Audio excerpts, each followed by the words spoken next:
Bukod naman sa tulong pinansyal, iba't ibang tulong pa ang naghihintay sa mga OFW na magbabalik bansa mula sa Israel at Iran. Ito sa gitna pa rin ng nagpapatuloy na tensyon sa pagitan ng dalawang bansa.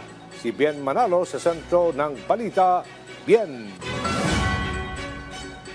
At siniguro ng Department of Migrant Workers ang pagbibigay ng tulong para sa mga overseas Filipino worker na magbabalik bansa mula Israel at Iran dahil na rin sa umiinit na tensyon sa pagitan ng dalawang bansa.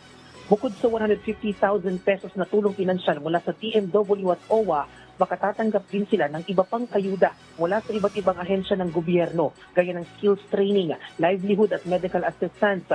Nakikipag-ugnayan na rin ng DMW sa mga recruitment agencies ng mga apektadong OFW.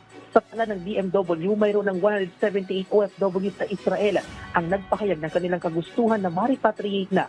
28 dito ang travel ready, habang 14 OFW naman sa Iran ang nagsabing gusto na nilang bumalik ng Pilipinas.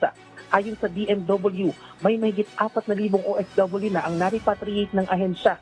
Simula nang ipag-utos ito ni Pangulong Ferdinand R. Marcos Jr. noong October 2023. Mahigit 2,000 rito ay mula sa Israel, habang ang higit 2,000 ay mula naman sa Lebanon. Sa ngayon ay may 6 na lugar sa Israel ang mahigpit na tinututukan ng DMW, partikular na ang Tel Aviv at Rehoboth.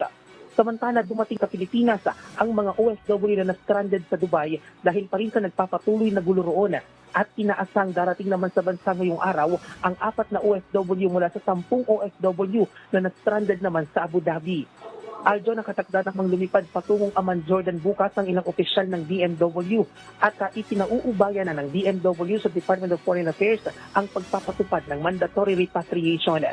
At yan muna ang update. Balik sa iyo, Aljo. Maraming salamat, Bien Manalo.